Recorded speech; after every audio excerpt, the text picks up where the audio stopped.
We already know that in an active sentence, the subject is the person, thing, or idea that is doing the verb, whilst in a passive sentence, the subject is not doing the verb. Let's develop our understanding as we learn how to change between the active and passive, and we learn the impact of using one rather than the other. Here's an active sentence. The robber hid the stolen money. We know this is active as the subject, the robber, is the one who did the hiding.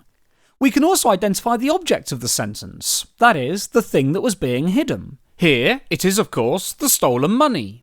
To change this from being active to passive, we have two things we need to do. The first is to swap the subject and object. The second is to change the verb from active to passive, which requires us to include an appropriate form of the verb to be. So, let's start by swapping the subject and object. And now let's swap the verb hid to was hidden. Now we've got a passive sentence. The stolen money was hidden by the robber. Okay, here's another example. This time we'll start with a passive sentence. The children were soaked by the fountain. So why is it passive? Well, the subject, the children, isn't the doer of the verb. The fountain is, since the fountain is what did the soaking. Remember, we can also call the doer of the verb the agent. To change this from passive to active, we have two things we need to do.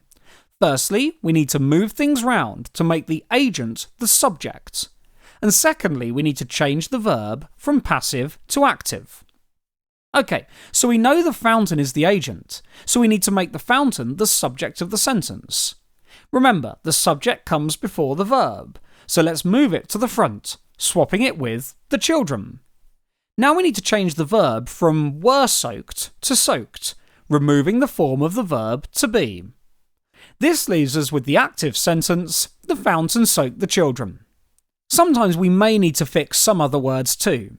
Take for example the active sentence, the fountain soaked us.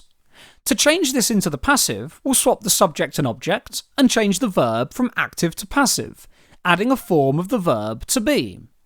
This leaves us with us were soaked by the fountain. Well, clearly this just sounds wrong, so we need to change the pronoun us to we, giving us we were soaked by the fountain. Perfect.